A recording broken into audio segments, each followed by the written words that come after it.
اللہ الرحمن الرحیم السلام علیکم ورحمۃ اللہ وبرکاتہ۔ جہاں سے ہم نے پروگرام کو چھوڑا تھا وہاں سے آگے چلتے ہیں، اور یہ ہمارا چھٹا پروگرام ہوگا اللہ تعالیٰ کے فضل سے۔ باقی چھٹے کے بعد بھی دو تین ویڈیو بن سکتی ہیں، لیکن ابھی اتنا جو ہے نا وہ باقی موضوع بھی کافی سارے ہیں، تو فی الحال میں انشاءاللہ وہ بعد میں دیکھیں گے۔ اللہ کے نازل کردہ قوانین کو چھوڑ کر فیصلہ کرنا، اللہ تعالیٰ کے نازل کردہ قوانین کو اعتقاداً ناقص، نامکمل یا ناقابل عمل سمجھ کر کسی دوسرے قانون پر عمل کرنا گناہ کبیرہ ہے، جو دائرۂ اسلام سے خارج کر دیتا ہے، کیونکہ اسلام کے دائرے سے بھی وہ نکل جاتا ہے۔ جو لوگ اللہ کے نازل کردہ قانون کے مطابق فیصلہ نہ کریں وہ کافر ہیں۔ سورۃ مائدہ آیت نمبر 44 کہ اللہ تعالیٰ نے ان کو کافر کہا ہے۔ اللہ تعالیٰ کے نازل کردہ قوانین کو اعتقاداً مکمل اور قابل عمل سمجھنے کے باوجود عملاً انہیں چھوڑ کر کسی دوسرے قانون کے فیصلہ کرنا گناہ کبیرہ میں بھی یہ آ جاتا ہے، اور جو لوگ اللہ کے نازل کردہ قانون کے مطابق فیصلہ نہ کریں وہ ظالم ہیں۔ سورۃ مائدہ آیت نمبر 45۔ اور جو لوگ اللہ کے نازل کردہ قانون کے مطابق فیصلہ نہ کریں وہ فاسق ہیں۔ اللہ نے ادھر اس کو فاسق بھی کہا ہے، سورۃ مائدہ۔ تو شرعی احکام کا اس سے استہزاء کرنا، شرعی احکام کا مذاق اڑانا گناہ کبیرہ ہے، گناہ کبیرہ میں آتا ہے جو دائرہ اسلام سے خارج کر دیتا ہے۔ دائرہ اسلام سے خارج کرنا کہ آپ وہ مسلمانے والی کیٹیگری سے بھی نکل جاتے ہیں۔ اے محمد صلی اللہ علیہ وآلہ وسلم کہو کیا اللہ تعالیٰ، اس کی آیات اور اس کا رسول ہی تمہارے ہنسی مذاق کے لیے رہ گئے ہیں؟ آپ بہانے نہ بناؤ، ایمان لانے کے لیے تم کفر کر چکے۔ سورۃ توبہ آیت نمبر 65-66۔ تو یہ واضح اللہ نے جو ہے نا پیارے حبیب حضرت محمد صلی اللہ علیہ وسلم کو جو ہے نا حکم دیا ہے، اور آگے بتایا کہ تم ہنسی مذاق کرو گے تو تم جو ہے نا ایمان کے کفر کے دائرے میں چلے جاؤ گے۔ شرعی کام کو مذاق اڑانے والے ہمیشہ ہمیشہ جہنم میں رہیں گے۔ تو یہ بھی بالکل واضح ہے کہ جو شرعی حکام کا جو ہے نا مذاق اڑاتا ہے اور بکواس بازی کرتا ہے تو یہ بھی جو ہے نا ہمیشہ ہمیشہ کے لیے جہنم میں رہے گا۔ مسلمانوں کے خلاف کفار کی مدد کرنا، مسلمانوں کے خلاف کفار اور مشرکین کی مدد کرنا گناہ کبیرہ ہے جو دائرہ اسلام سے خارج کر دیتا ہے۔ اے لوگوں جو ایمان لائے ہو، یہودیوں عیسائیوں کو اپنا دوست نہ بناؤ، یہ آپس میں ایک دوسرے کے دوست ہیں۔ تم میں سے جو شخص انہیں دوست بنائے گا اس کا شمار بھی انہی میں سے ہوگا، بے شک اللہ ظالموں کو ہدایت نہیں دیتا۔ سورۃ مائدہ آیت نمبر 51۔ اس میں بھی دیکھیں کہ اب موجودہ حالات، یہ تو نبی پاک صلی اللہ علیہ وسلم جب زندہ تھے تو اللہ نے ان کو یہ چیزیں بتائیں قرآن پاک میں، اور اب جو ہے نا یہ تو اس وقت اب کا دیکھیں کہ ہماری دوستیاں جو ہے نا یہودی اور عیسائی ملکوں کے ساتھ زیادہ ہیں، اور جس کی وجہ سے ہم اس پہ پہنچے ہوئے ہیں، کیونکہ کبھی بھی اللہ تعالیٰ نے فرمایا نبی صلی اللہ علیہ وسلم کہ عیسائی یا یہودی آپ کا دوست نہیں ہو سکتا، یا ہندو۔ تو آپ دیکھیں کہ ہمارے حکمرانوں کی دوستیاں کس کس ساتھ ہیں، کیونکہ ذاتی مفاد ہیں، کیونکہ ان کے ملکوں میں دولت پڑی ہوئی ہے تو اس سے ڈرتے ہیں کہ جی ہمارا دولت کا کیا بنے گا، ہمارے وہاں محلات کا کیا بنے گا۔ تو یہ تو پھر قیامت والے دن یہی چیزیں آپ کے گلے میں توق بنا کے ڈالی جائیں گی اور سب کے سامنے پیش کیا جائے گا کہ یہ فلاں حکمران ہے۔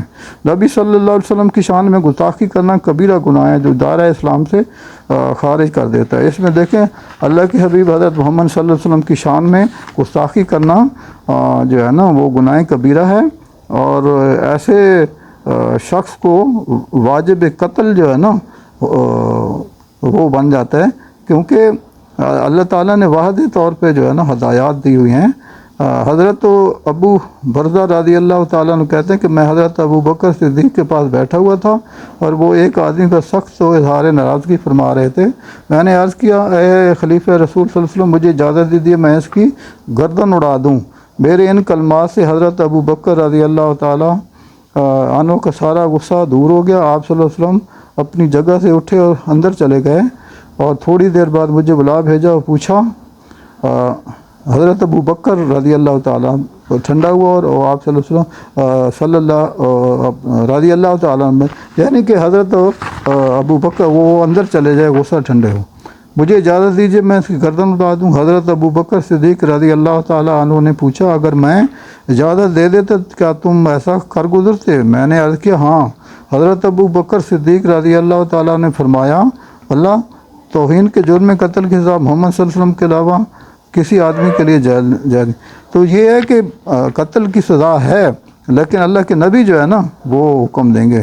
یاد رہے کہ نبی اکرم کی شان مبارک میں گستاخی کرنے والا نام نہاد مسلمان مرتد کے حکم میں آتا ہے، جسے قتل کرنا جائز ہے، وہ مرتد ہو جاتا ہے۔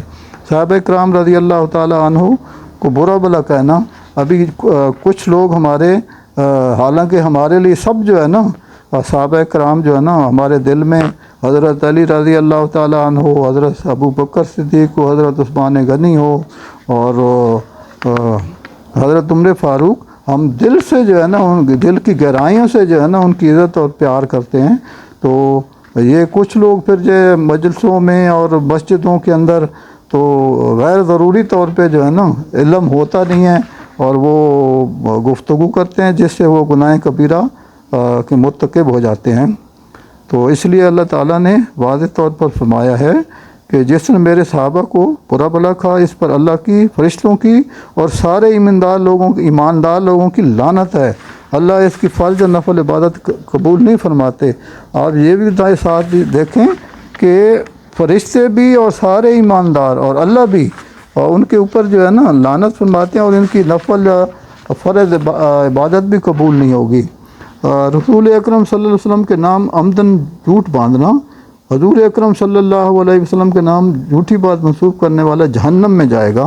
حضرت ابو ہریرہ رضی اللہ تعالیٰ عنہ کہتے ہیں کہ رسول اللہ صلی اللہ علیہ وسلم نے فرمایا جس نے جان بوجھ کر جھوٹ میری جانب منسوب کیا وہ اپنا ٹھکانہ جہنم میں بنا لے، سے مسلم روایت۔ اب دیکھیں کہ جی ہمارے کچھ لوگ جو ہے نا کہ جی حدیث جو ہے نا اس پہ اتنا وہ نہیں کرتے۔ اللہ کے بندے قرآن پاک اللہ تعالیٰ کی آسمانی کتاب ہے اور نبی پاک صلی اللہ علیہ وسلم پہ اتری ہے، اس میں بھی ہے، لیکن جو حدیث مبارکہ ہیں انہی سے تو ہم جو ہے نا معاشرے کی جو باقی چیزیں ہیں وہ اللہ کے حبیب ہمیں بتا کر گئے ہیں، اس سے ہمیں معلوم ہوتا ہے کہ اللہ کے نبی حضرت محمد صلی اللہ علیہ وسلم اور جو اللہ کی حدیثوں کو نہیں مانتا تو اس کا ٹھکانہ بھی جہنم میں ہوگا۔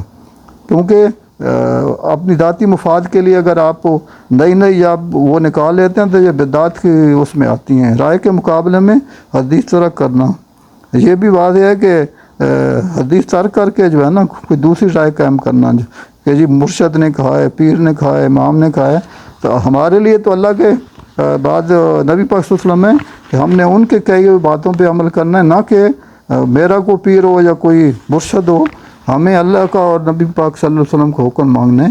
تو اس لیے خدا را کوشش کیا کریں کہ ذاتی یہ جو ابھی کیونکہ ان سے زیادہ پاک ہستیاں تو نہیں ہیں، انہوں نے جو تکالیف نبی پاک صلی اللہ علیہ وسلم نے برداشت کیے ہیں، اللہ تعالیٰ سے فرشتے جبرائیل علیہ السلام آتے تھے اور ایک ایک چیز ان کو بتا کے جاتے تھے جو دنیاوی ہماری امت کے لیے نبی علیہ السلام، تو ان کی بات کو اگر ترجیح نہ دینا اور حدیثوں کو نہ ماننا تو یہ بھی لوگ جہنم میں جائیں گے۔ بدعات پر عمل کرنا، بدعات جاری کرنے والے پر اللہ تعالیٰ کی، فرشتوں کی، تمام اہل ایمان کی لعنت ہے۔ بدعات وہی ہیں کہ جو کام ہمارے نبی حضرت محمد صلی اللہ علیہ وآلہ وسلم نے نہیں کیا اور جو کرتا ہے فالتو، چاہے وہ کہے کہ جی میں تو ثواب کے لیے کر رہا ہوں، تو یہ بدعت میں آتا ہے کہ جو کام نبی صلی اللہ علیہ وسلم نہیں کیا، جو کیا ہے تو وہ سنت میں ہوگا، اس پہ ہم نے عمل کرنا ہے، اور جو نبی صلی اللہ علیہ وسلم نہیں کیا چاہے کوئی بھی ہو تو وہ بدعت میں آتا ہے، اور بدعت گناہ کبیرہ ہے، اور اس میں نبی صلی اللہ علیہ وسلم نے فرمایا کہ میں ایسے شخص کو اپنے حوض کوثر پہ پانی پلانے کی اجازت نہیں دوں گا۔ بدعتی کی توبہ اس وقت تک قبول نہیں ہوتی جب تک بدعت نہ چھوڑ دے۔ تو یہ بھی واضح ہے کہ بدعتی کی توبہ ہوگی قبول کہ جب وہ بدعت کرنا چھوڑ دے، اگر وہ کرتا رہے گا تو پھر وہ جہنم میں جائے گا۔